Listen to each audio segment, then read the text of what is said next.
नमस्कार दोस्तों। लक्ष्मी फिनमार्ट के शनिवार टॉक में आपका स्वागत है। इस बार हम जिस विषय पे बात करने वाले हैं वो है मेडिक्लेम में फीचर्स होते हैं। अगर हम ब्रॉडली बात करें, दो टाइप के फीचर्स हैं।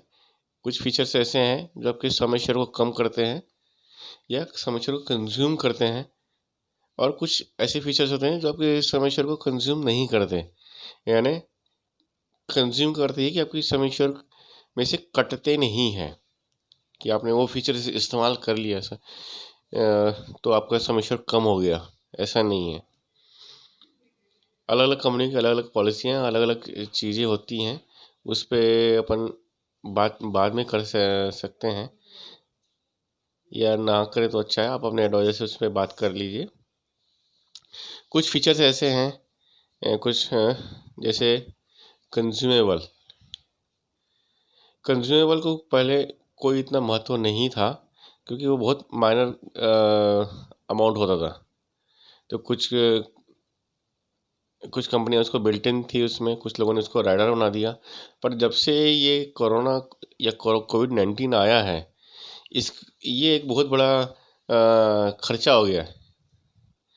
यानी इसकी कॉस्टिंग, अगर आप 4 दिन 5 दिन आप हॉस्पिटल में हैं तो अच्छा खासा के 10,000 15,000 20,000 इस टाइप का इसका बिल आ रहा है।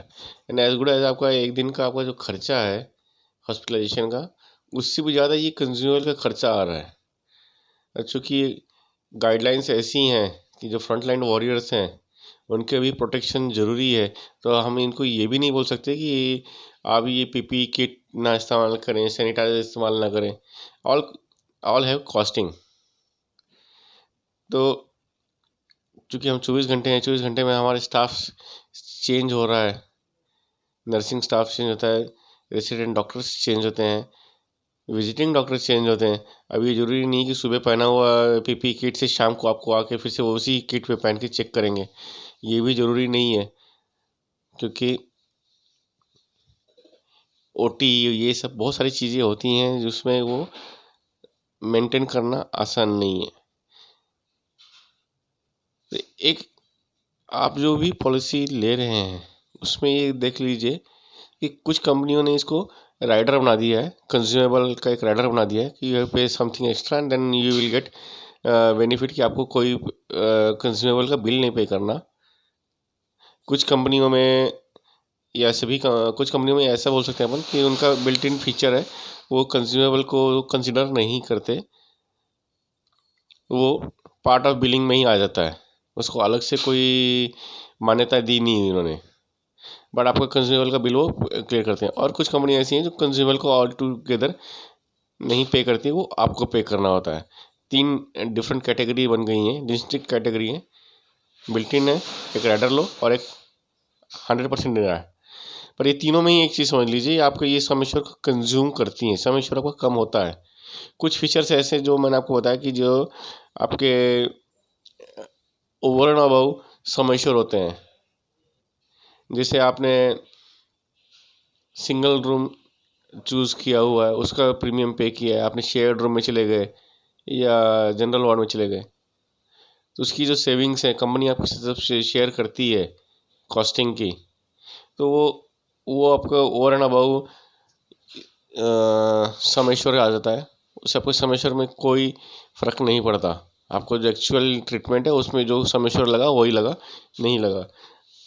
फिर बच्चों के साथ पेरेंट्स रहते हैं, 9 साल 10 साल के बच्चे हैं जो अकेले हॉस्पिटल में नहीं रह सकते, उनके साथ पेरेंट्स रहते हैं, तो उनको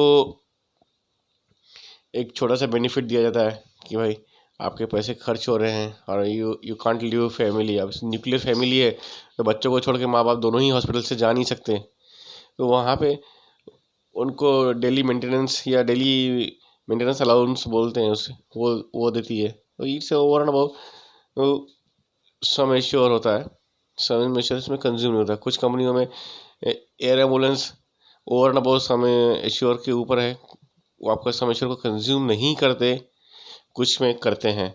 वो आप अपनी पॉलिसी वर्डिंग देख लीजिएगा, उसमें आता है। बट अगर ये दे रहे हैं over and above sum assure में अगर एयर एम्बुलेंस दे रहे हैं तो सिंगल ट्रिप एयर एम्बुलेंस की आपकी जो कॉस्टिंग आएगी वो तो मिनिमम साइड में आप 2 लाख रुपए पकड़ के चलिए। हाँ ठीक है, रीइंबर्समेंट बेसिस पे भी आपको अगर ये over and above sum assured मिल रहा है तो आप इसको, एक बहुत अच्छा फीचर है, क्योंकि अगर आपको रीइंबर्स कर दिया कंपनी ने, आप एक्चुअल बिल अगर समझिए 3 लाख का और 3 लाख का आपको एक्चुअल बिल रीइंबर्स कर दिया तो आपके पैसे सेविंग हो गए और आपने एक अपने परिवार के सदस्य की जान बचा ली, क्योंकि रिमोट प्लेस से आपको अच्छी जगह लाना संभव नहीं है। तो एयर एम्बुलेंस एक अच्छा ऑप्शन है। देन कुछ फीचर्स लाइक हम इसकी बात करें, अभी जैसे हमने एयर एम्बुलेंस की बात की, एक्सटेंडेड स्टे की बात की, एक्सटेंडेड स्टे का ये थे कुछ फीचर्स हैं, जैसे second opinion. Second opinion 2 type से कंपनी आपको प्रोवाइड कर रही हैं। एक बहुत अच्छा, मैं इसको बोलूँगा कि आप इसको इस्तेमाल 100% करें। इसके बारे में आपसे अभी और बात कर रहा हूँ मैं, बट ये जो फीचर है सेकंड ओपिनियन का आप जरूर भी इस्तेमाल करें। कुछ कंपनी आपने नेटवर्क हॉस्पिटल के डॉक्टर्स के थ्रू या इन हाउस स्पेशलिस्ट जो उनके बैठे होते हैं, इन हाउस स्पेशलिस्ट जो TPA का काम करते हैं, मैक्सिमम कंपनियों के पास इसकी फैसिलिटी है। तो वो आपको दोनों साइड से, आपको जिससे चाहिए उससे आपको सेकंड ओपिनियन दिलवाते हैं। It's a free of cost. Major कंपनियों में ये, मेजर पॉलिसीज़ में ये फ्री ऑफ कॉस्ट है। आपको समझिए, आपको कुछ मेजर सर्जरी के बारे में बताया गया, ठीक है, नो प्रॉब्लम। आप सारे पेपर लेके आप अपने इंश्योरेंस कंपनी से बात कीजिए और उनको बोलिए मुझे हमें सेकंड ओपिनियन चाहिए। सारे पेपर्स आपसे मंगाए जाएंगे।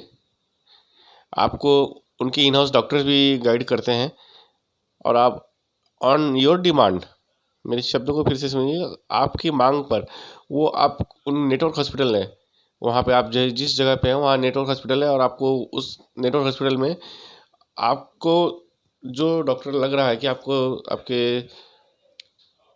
इष्ट मित्र परिवार के लोगों ने बताया कि नहीं ये डॉक्टर अच्छे हैं, इनसे एक बार आप सलाह लीजिए, उनसे आपकी अपॉइंटमेंट फिक्स कर दी जाएगी और आप वहाँ जाके अपना केस फिर से डिस्कस करके अपनी लाइन ऑफ मेडिसिन या लाइन ऑफ ट्रीटमेंट इनके साथ फिक्स कीजिए। और ये फ्री ऑफ कॉस्ट है। तो इससे आप एक ये समझ सकते हैं कि आपने लाइन ऑफ ट्रीटमेंट आपको डबल वेरीफाई करके मिल जाएगी। एक नेटवर्क हॉस्पिटल का डॉक्टर जो सीनियर सर्जन होगा उनसे आपकी बात होगी, वो बताएंगे। एक सीनियर सर्जन जो इन हाउस इंश्योरेंस कंपनी का होता है वो आपको गाइड करेगा। यानी आप जिस भी ट्रीटमेंट ले रहे हैं तो मेजर ट्रीटमेंट में आप इस चीज़ का अच्छा फ़ायदा उठा सकते हैं। आप और मैं आपसे रिक्वेस्ट करूँगा कि आप अपने पॉलिसी वर्डिंग्स को पढ़ें और नहीं आपके उतना टाइम है तो अपने एडवाइज़र से बात करें, कंज्यूमेबल के बारे में उनसे बात कर लें, उन फीचर्स को अच्छी तरह समझ लें जो over and above sum assure हैं, जिससे आपको सम एश्योर में कोई फ़र्क नहीं पड़ता अगर आपने उसको लिया तो। और सबसे अच्छी चीज़ है कि मेजर ट्रीटमेंट ले रहे हैं, डायग्नोसिस हो गया किसी भी चीज़ का और उसकी ट्रीटमेंट फाइनल हो रही है तो सेकंड ओपिनियन आपको आपका इंश्योरेंस कंपनी प्रोवाइड करती है, उसका ज़रूर फ़ायदा उठाएं। इससे आप तनाव मुक्त होके अपने प्रियजनों का इलाज कराएं। आपको कोई शंका की जगह नहीं रहेगी। और चूँकि हमारा शरीर ऐसा है कि इसमें कभी कभी रोग प्रतिकारक क्षमता अच्छी होती, कभी नहीं होती, क्या होता है इसका अपने को कुछ पता नहीं है। इसमें ना सोचते हुए हम सीधे सीधे इंश्योरेंस कंपनी के डॉक्टरों से बात करें, क्योंकि वो आपको जानते नहीं है, ना ही उनका कोई इसमें आपका इंटरेस्ट होता है, तो वो आपको अच्छी तरह से गाइड भी कर सकते हैं कि आपको कई बार ऐसा होता है कि सर्जरी की आवश्यकता नहीं होती, तो वो सर्जरी अवॉइड करके उसके अल्टरनेट मेडिसिन आपको बता सकते हैं। अगर आपको समझ में आता है, पसंद आता है तो आप कीजिए, नहीं पसंद आता है छोड़ दीजिए, कोई दिक्कत नहीं। ये इट्स योर चॉइस, बट आपका एक ऑप्शन जो खुला है उसको इस्तेमाल करना चाहिए। इसी तरह के आगे और किसी विषय पे आपसे जानकारियों के साथ आपसे मुलाकात होगी। शनिवार टॉक में आपसे फिर मिलेंगे। तब तक के लिए नमस्कार।